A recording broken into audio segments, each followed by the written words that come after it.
Bapa dan Ibu yang Allah muliakan, ada satu janji Nabi, dan janji Nabi adalah janji Allah yang mampu dan istiqamah melakukan 4 rakaat sebelum zuhur dan 4 rakaat sesudahnya. Allah haramkan tubuhnya disentuh oleh api neraka.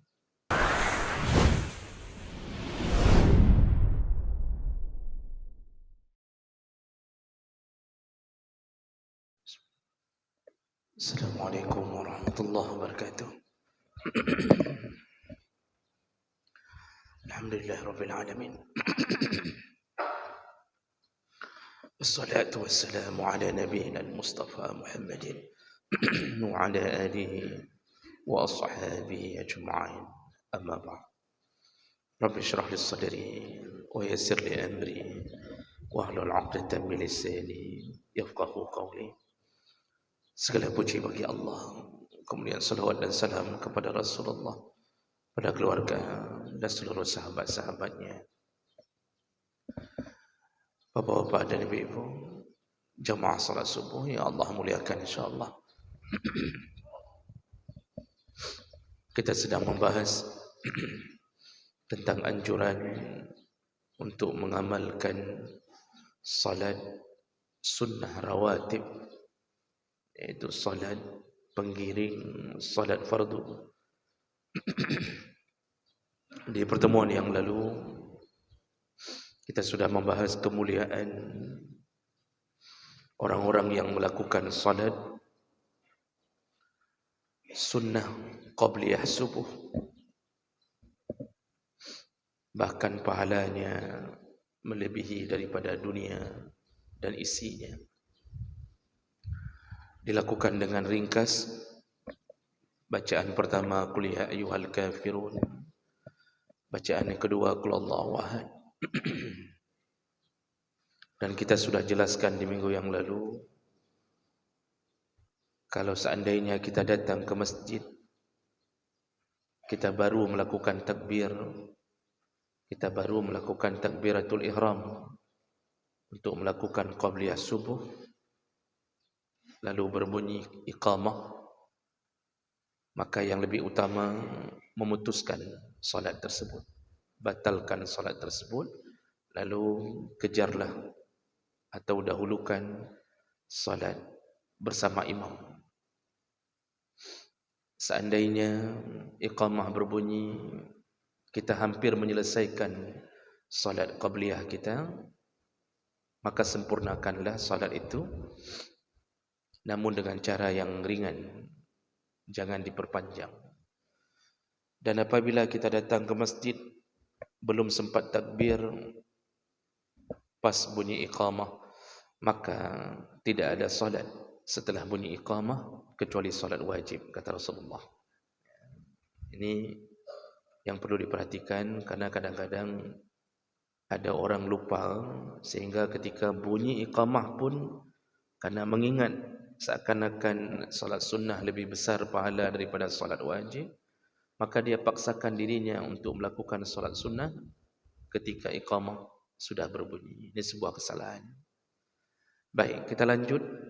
Jadi yang sudah kita tahu tentang begitu besarnya pahala orang-orang yang melakukan salat sunnah qabliyah subuh.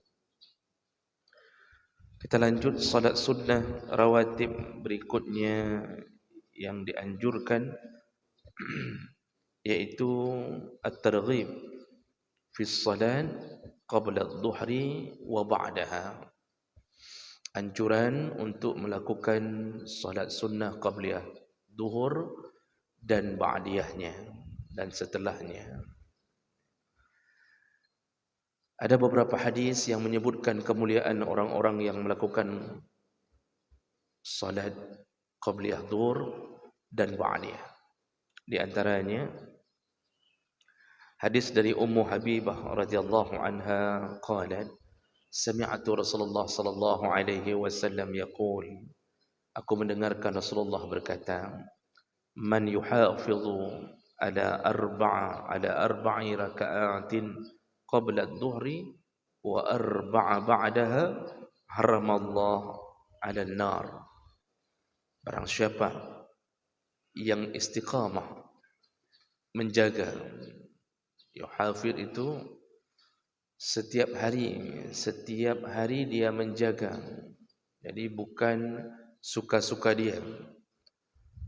Barang siapa yang istiqamah melakukan 4 rakaat sebelum zuhur dan 4 rakaat sesudahnya, Allah haramkan tubuhnya disentuh oleh api neraka.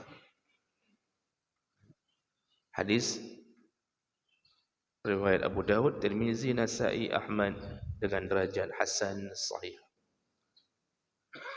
Jadi bapa-bapa dan ibu yang Allah muliakan, ada satu janji Nabi, dan janji Nabi adalah janji Allah yang mampu dan istiqamah melakukan 4 rakaat sebelum zuhur dan 4 rakaat sesudahnya, Allah haramkan tubuhnya disentuh oleh api neraka. Tentu menjadi keinginan kita semua untuk menghindar dari neraka. Hanya orang-orang yang bodoh yang menginginkan masuk neraka. Binatang saja ketika melewati api, dia tidak akan mau menerobos api. Tapi kita kadang-kadang dengan berbagai maksiat yang kita tahu akan menyebabkan kita masuk neraka, tapi kita terobos. Makanya Allah mengatakan kita ini kadang-kadang lebih hina daripada binatang. Binatang tidak mahu masuk ke dalam api. Kita tahu zina itu haram, tapi kita terobos. Padahal kita tahu akibatnya kita akan dimasukkan ke dalam neraka. Kita tahu makan riba itu haram.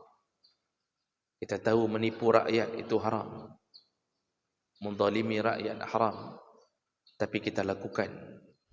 Kita siap sekali untuk menghadapi Allah dengan janji-janjinya.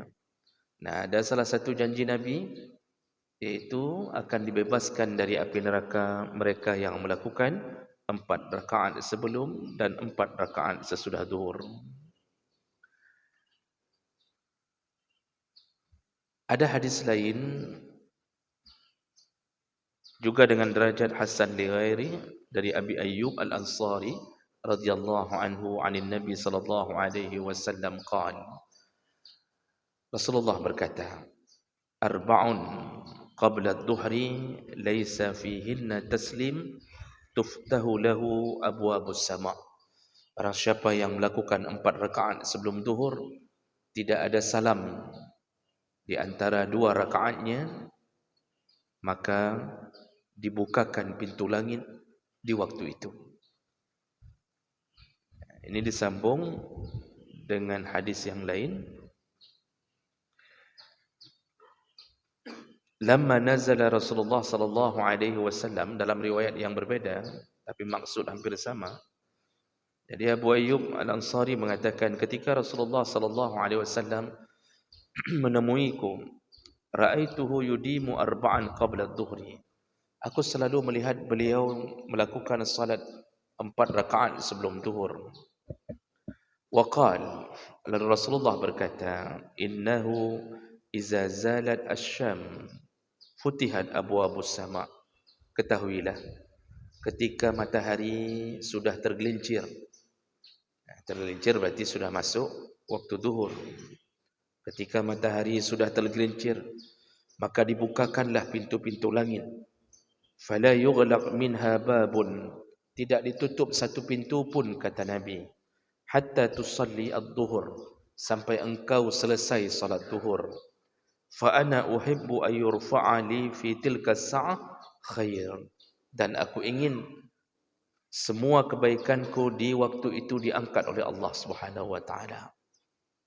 Jadi ini ada informasi yang kedua dari Nabi. Selain dijanjikan bisa terbebas dari api neraka, orang-orang yang melakukan salat zuhur 4 rakaat, orang-orang yang melakukan 4 rakaat sebelum salat zuhur, termasuk kebaikan yang akan diterima oleh Allah langsung karena pintu langit dibuka di saat itu.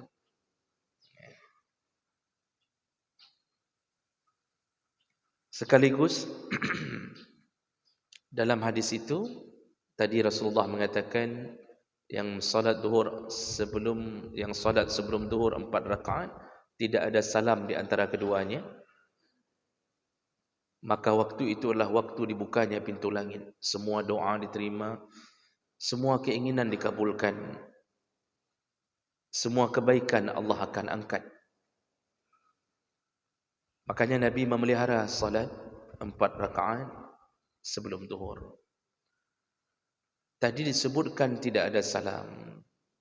Nah, di sini para ulama menyebutkan ini salah satu yang diajarkan Nabi, bahawa salat qabliyah zuhur boleh dilakukan langsung 4 rakaat dengan tasyahud. Jadi para ulama mensyarah tanpa salam, maksudnya diganti dengan tasyahud di 2 rakaat.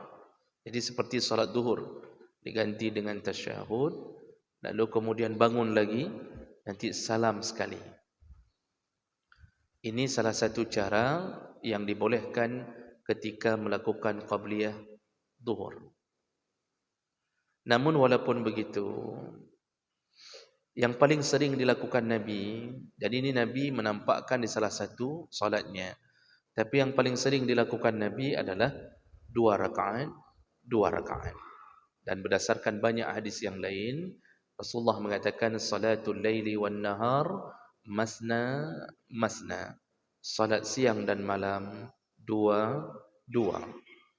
Seluruh salat sunnah siang maupun malam yang terbaik adalah 2 2. Semuanya. Salat tarawih pun yang terbaik adalah 2 2. Bukan 4 rakaat sekali salam.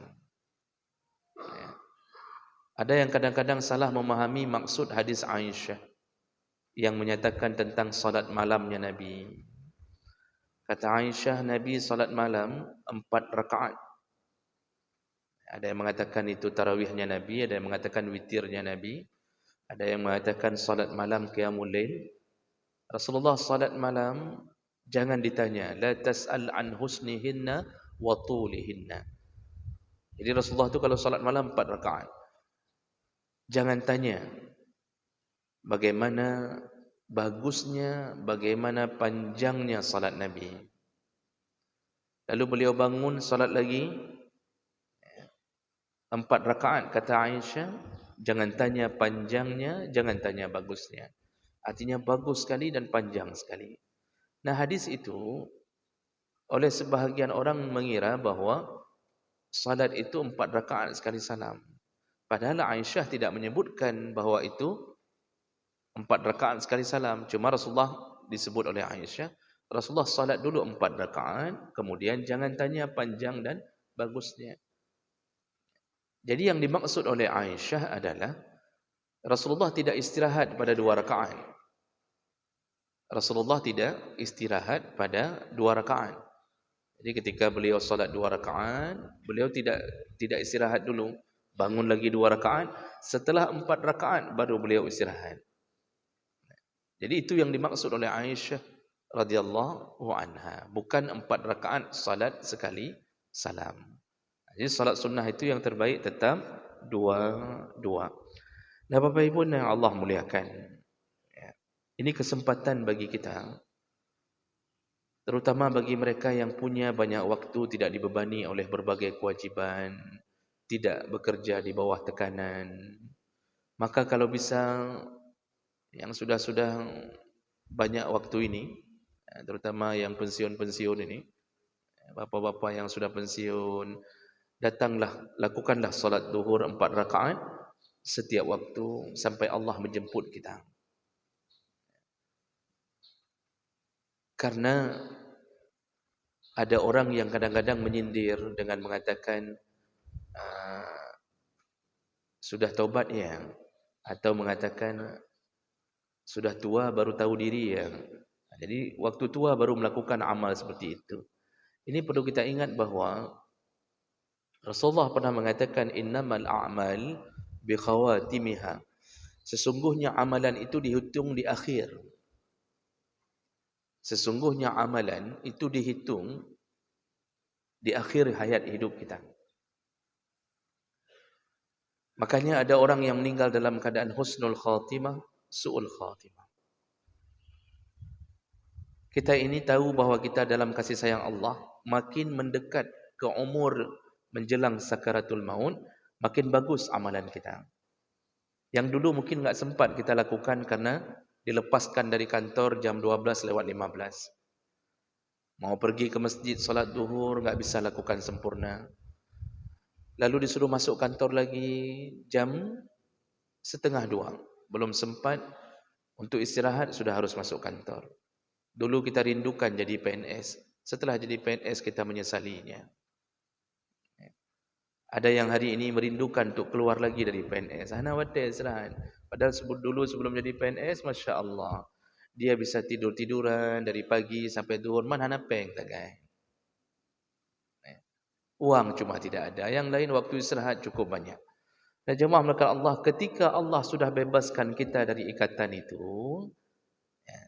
tidak lagi bekerja dengan tuntutan yang berat, maka di saat itu Allah ingin mengetahui bukti iman kita yang dulu kita mengatakan ke orang lain, seandainya saya ada waktu, pasti saya lakukan 4 rakaat sebelum zuhur.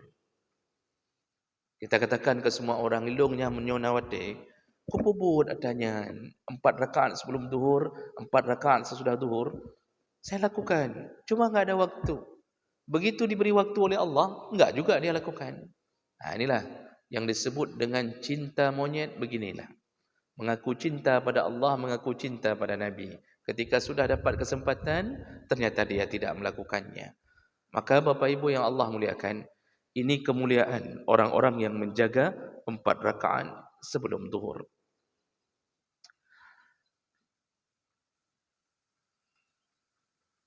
Satu hadis lagi berkaitan dengan sebelum zuhur dari Abdullah bin Sa'ib anna Rasulullah sallallahu alaihi wasallam kana yusalli arba'an.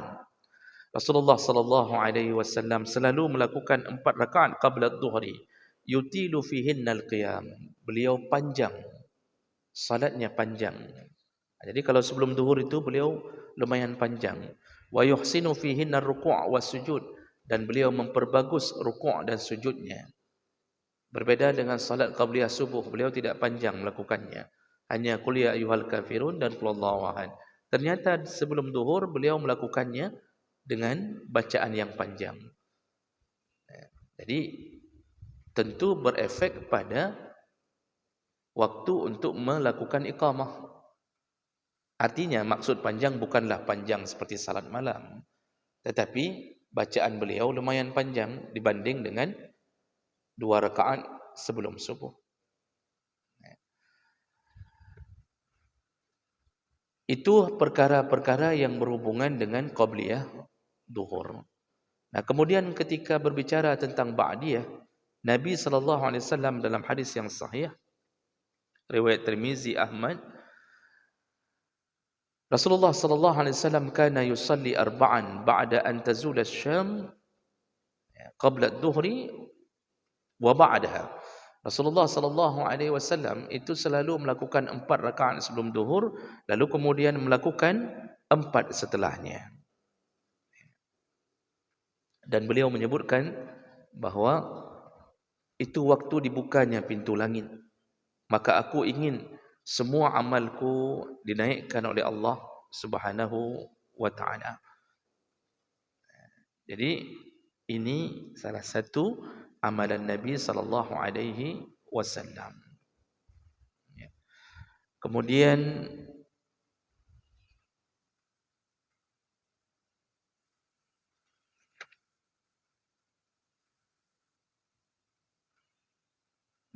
setelah kita mengetahui tentang kemuliaan orang-orang yang melakukan salat zuhur dan setelahnya, jadi yang setelah zuhur ini juga boleh dilakukan paling banyak 4 rakaat.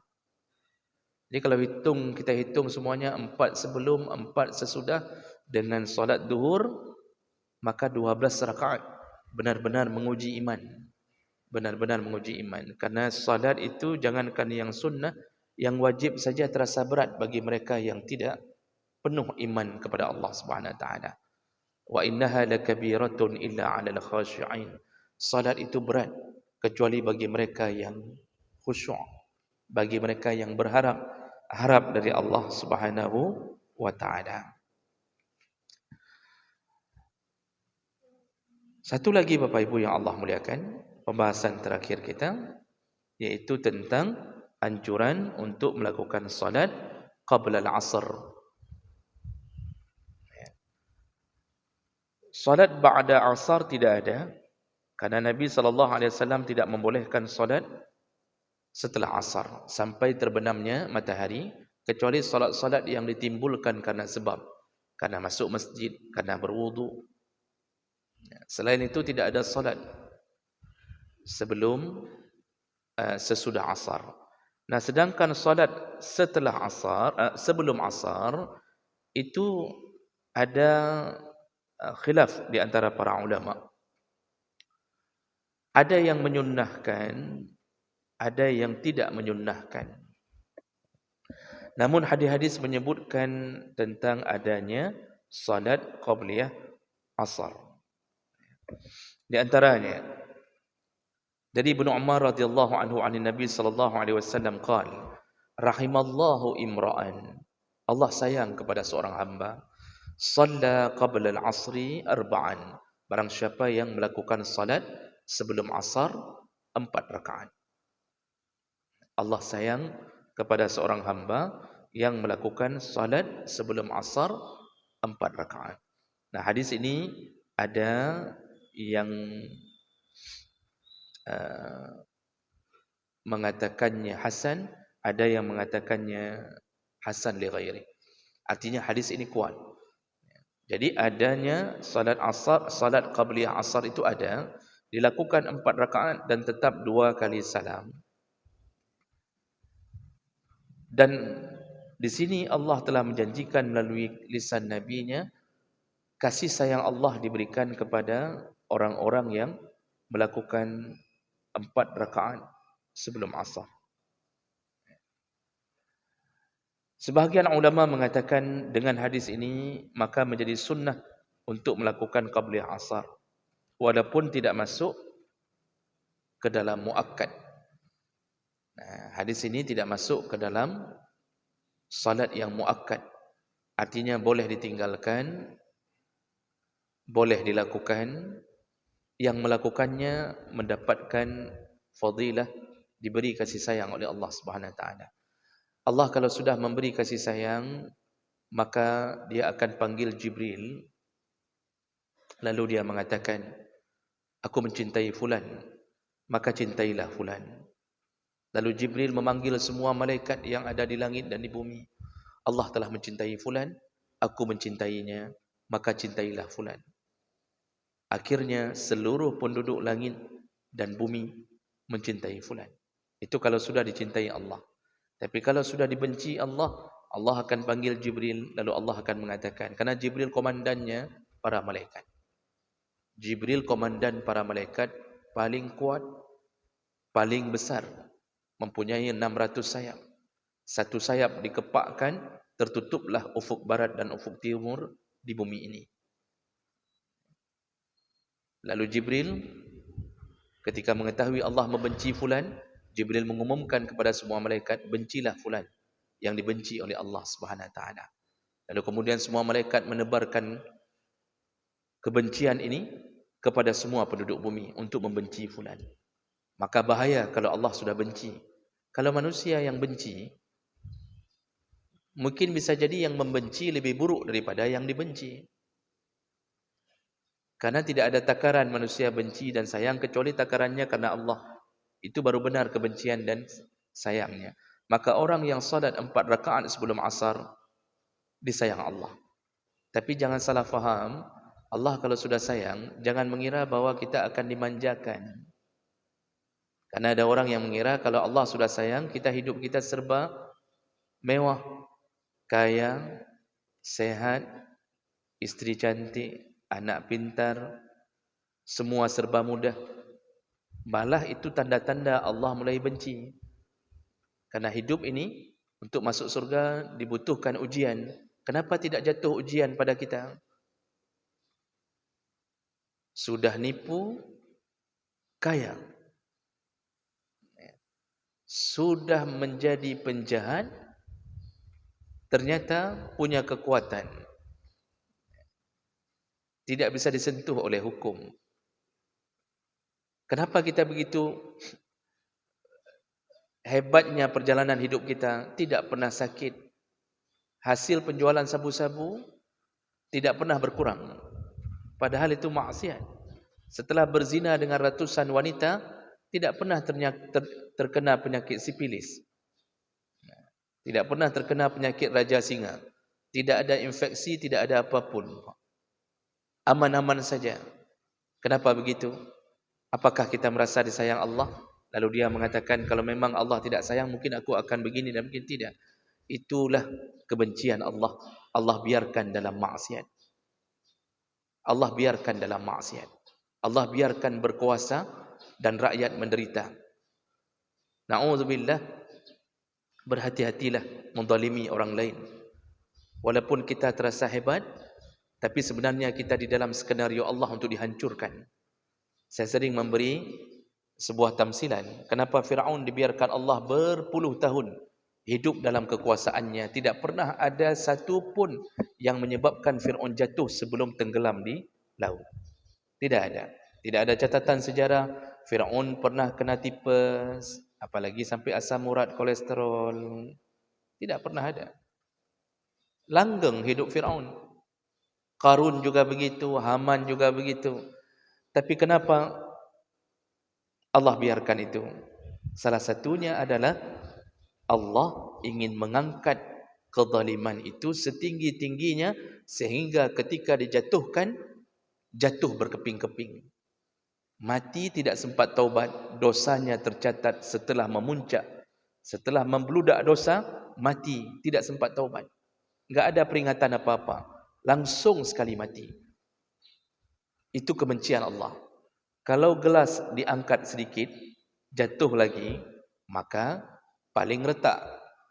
Makanya orang yang kadang-kadang hidup baru sedikit dapat jabatan, jatuh lagi. Baru sedikit dapat uang, tiba-tiba sudah sakit. Lalu dia taubat lagi, dia merasa ini mungkin uang haram, ini mungkin begini, ini mungkin begitu. Baru rencana untuk kahwin lagi, sudah tiba-tiba stroke. Baru rencana, sudah stroke. Itu bukan selingkuh, baru rencana kahwin sudah sakit.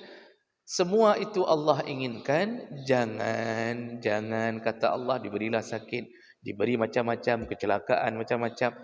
Kalau sudah terlalu tinggi, tidak pernah dapat peringatan. Begitu diangkat terlalu tinggi, gelas jatuh berkeping-keping. Hati-hatilah dengan yang orang-orang hidup tanpa peringatan. Hati-hatilah hidup tanpa peringatan. Tidak pernah sakit. Bahkan Imam Syafi'i pernah mengatakan, berhati-hatilah engkau kalau engkau tidak pernah sakit. Kemungkinan Allah tidak sayang lagi padamu. Imam Syafi'i meninggal kenapa, Pak? Bapak jangan jawab karena datangnya malaikat maut. Karena itu semua orang memang begitu meninggalnya. Musabbab Imam Syafi'i meninggal, ambeien. Jadi ambeien terus-terusan, banjir darah. Jadi beliau ada penyakit yang beliau tahan lama. Beliau terkena wasir atau ambeien sampai meninggal di dalam penyakit itu. Itu seorang yang berjuang untuk membela Allah dan agama.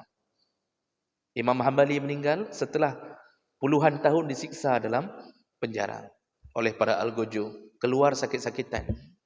Kenapa disiksa? Hanya gara-gara mempertahankan Al-Quran, kalam Allah, bukan makhluk Allah. Karena pada waktu Imam Hambali berada, yang berkuasa adalah Mu'tazilah. 3 periode di Bani Abbasiyah yang berkuasa Mu'tazilah. Mereka mengatakan Al-Quran makhluk, bukan kalam Allah, bukan keluar langsung dari diri Allah. Itu makhluk dicipta oleh Allah. Imam Hambali mengatakan tidak, itu kalam Allah. Disiksa sampai mati di luar penjara. Itu seorang orang-orang yang wali-wali Allah, kekasih-kekasih Allah. Maka mereka hari ini mendapatkan semua hasil ujian. Maka hati-hatilah kalau kita tidak lagi disayang Allah. Makanya kalau disayang Allah, itu bukan ciri-cirinya makin kaya, makin ini, makin hebat. Nah, tidak.